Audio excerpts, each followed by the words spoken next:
Habari za jioni mume wangu. Naona umekuja nazo. Hivi mwanamke, unanichukuliaje mimi? Mimi ni mke wako. Okay. Kama unajua mimi ni mume wako, unaweza kuniambia unatoka wapi sasa hivi?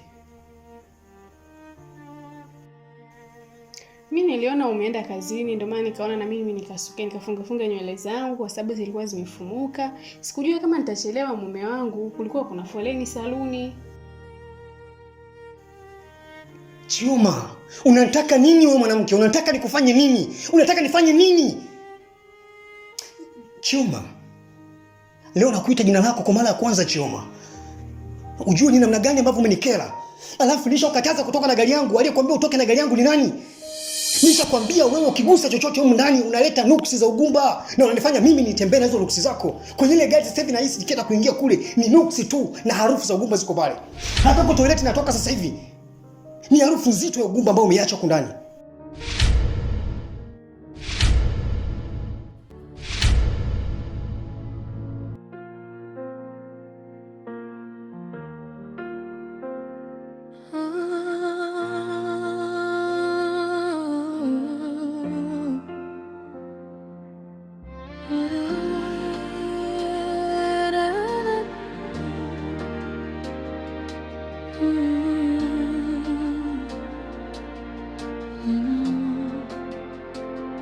Nilivaa tabasamu nikaficha machozi. Karibu sana Mr. Asha. Nashukuru Milanda. Nimefurahi kukaribia kwako. Pazuri hata hivi. Vipi nikuandalie kinywaji? Hapana, kwa sasa hapana. Labda next time nikirudi.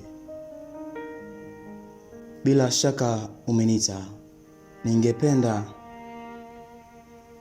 kujua ule mwendelezo ambao uliniambia kutoka kwenye simu. Okay. Unajua kama nilivyokuambia kwenye simu, mimi na uhitaji sana na hiyo pesa. Kwa sababu of course nina mahitaji ambayo nimepungukiwa. Lakini pia na changamoto ambayo inanikabili. Kwa hiyo nilikuwa nahitaji msaada wako juu ya hiyo pesa.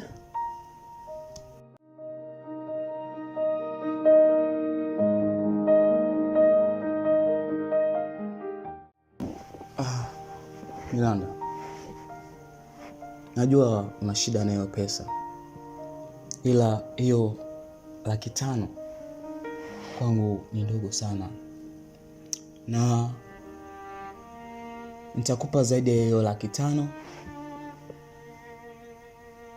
Hata nyumba, pesa, gari wewe utachezea, swaze.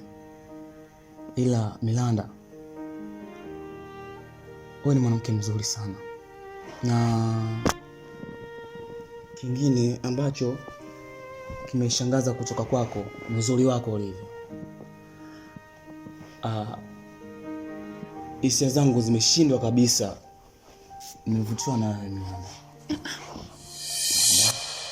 Alafu unazidi kukiuka yale ninayokuagiza. Kwa nini? Kwa mume wangu hadi gari siku hizo unaanza kunikataza mimi kutumia gari yako. Mimi nikitumia gari yako inapungukiwa nini? Nikiendesha gari yako na kuiji. Mimi nimechukua gari yako, nimechukua. Wewe mwanamke unanitafutia nini? Unanitaka nini? Nikufanye kitu gani? Yaani nakuona kabisa unaibeba sindano ambayo umeinua vizuri, unakuja kuchoma ubongo wangu wa ufahamu. Unataka nikufanye kitu gani wewe? Mbona unashindwa kunielewa? Yaani hapo sijaelewa. Ni gari kuchelewa kwangu au hizi nywele ndo zimezua gumzo mpaka unaanza kuongea maneno yanakutoka? Tulia. Sitaki kubishana na wewe. Nitakukata makofi sasa hivi. Nitakukata makofi nakwambia. Sijawahi kukupiga toka nimekuoa. Lakini leo nitakuadhibu. Sitaki kubishana na wewe. Kaka vipi? Unajua sikuelewi. Mr. Rasho. Yaani kumbe una tabia za ajabu namna hiyo. I swear, toka nimekufahamu Mr. Rasho, sikuwahi kujua kama una tabia za kipuuzi namna hiyo. Yaani ina maana mimi kuomba pesa ndo tayari wewe imekuwa sababu ya kuutumia udhaifu wangu kwa sababu mimi nina shida, si ndio? Sasa naomba unisikilize. Mimi siko hivyo unavyonifikiria. Siko hivyo unavyonichukulia. Sikia, nina shida na pesa ndio. Nina uhitaji, nina changamoto, lakini sio hivyo unavyonichukulia. Kwamba kwa sababu nina shida na pesa, basi niuze utu wangu mimi kwa ajili ya hizo pesa zako. Yes, calm down. Mimi siko hivyo. Tena siko hivyo. Na katika siku ambazo umejua kunikera ni leo. Yaani umenikera tena sio kidogo. Heshima yako yote kwangu haipo tena. Na ninachokisema, nyenyuka, toka nyumbani kwangu. Kumbuka, una shida. Ndiyo nina shida, lakini sio kwa kuuza utu wangu kwa ajili ya pesa. Namaanisha, toka nyumbani kwangu. Wenda umenifikiria vibaya. Hivi unaelewa Kiswahili? Maamuzi nachukua cha kugharimu. Unaelewa Kiswahili ninachokizungumza? Naomba toka nyumbani kwangu. Takuitia, zinaona unanichukulia poa. By the way, okay. Takuitia muzi sasa, toka nyumbani kwangu.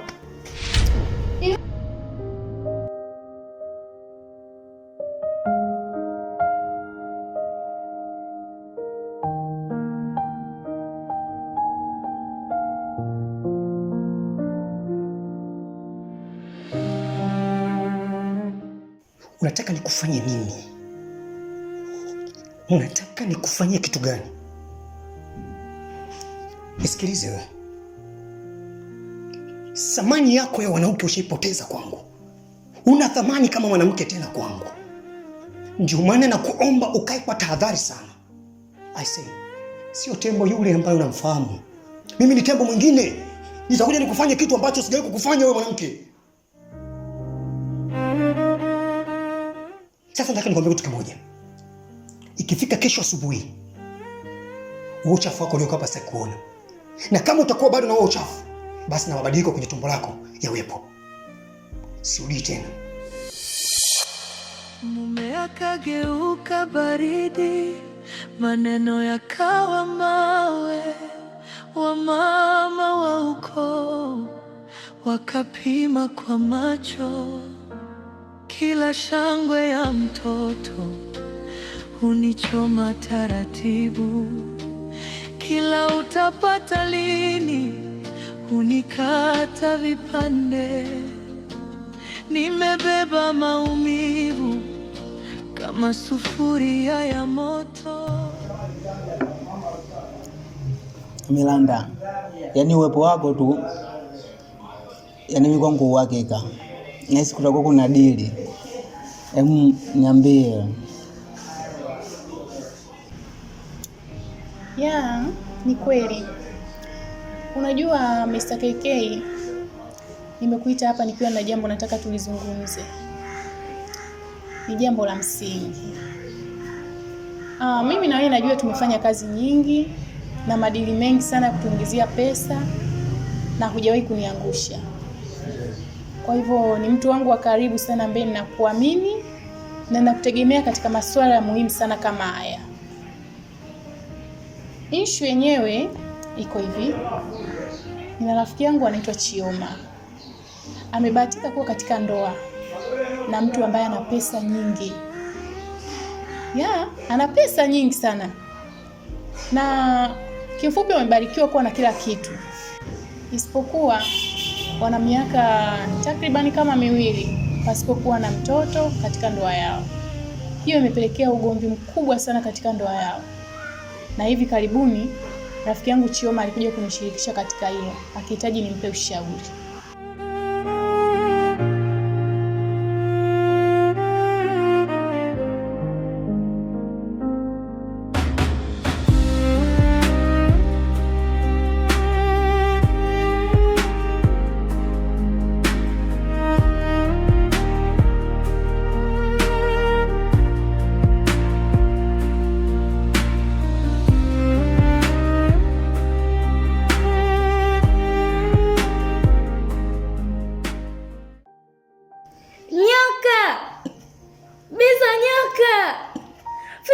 naogopa.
Sasa ile issue Mr. KK jinsi alivyonielezea na huyo mtu alivyo na pesa anavyonielezea ni kwa maelezo yake na maisha ambayo yeye namuona kiaishi.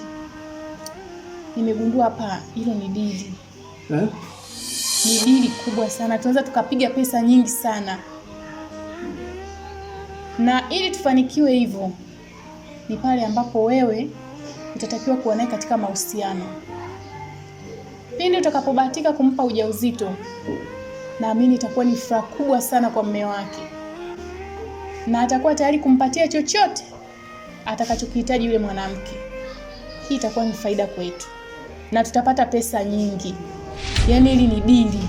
Kulingana na kazi zetu na nilivyofikiria, nimegundua hapa tuna uwezo wa kujipatia pesa kupitia hii issue. Lakini umesema ana mume, vipi sasa kuhusu usalama wangu mimi? Mr. KK, uko na milanda. Sijawahi kufeli katika issue kama hizi. Na kuhakikishia usalama wako, yani kuwa na amani kabisa, usalama upo wa kutosha. Madam uko na mimi ndo Sterling, mzee wa plan B. Kama usalama wangu sio wasiwasi, hiyo imeisha. Na tunajua tushapiga mingi tu. Afu hiyo mbona nyepesi sana hiyo. Kama usalama wangu upo sawa? Hiyo uhakika, hiyo nyepesi, hiyo imeisha hiyo.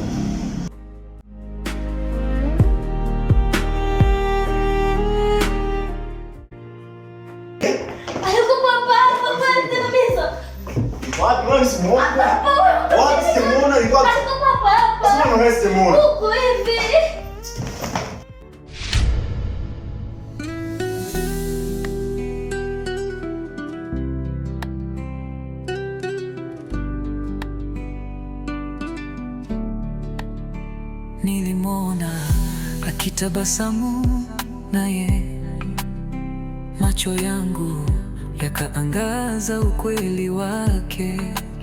Ndani ya moyo kuna kilio cha mwanzo, mapenzi yangu yakagunguka kama jani gumu.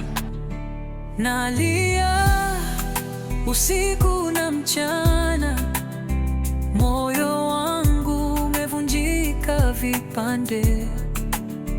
Kwa nini ulinihada kwa maneno? Mapenzi haya ni mzigo wenye maumivu.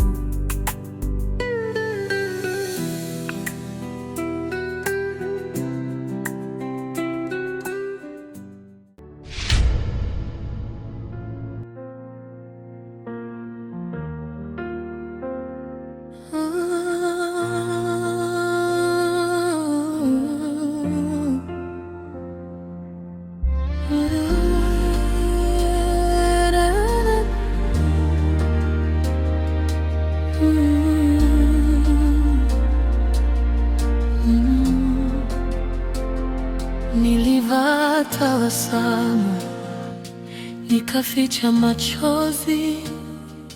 Kila sherehe yako moyo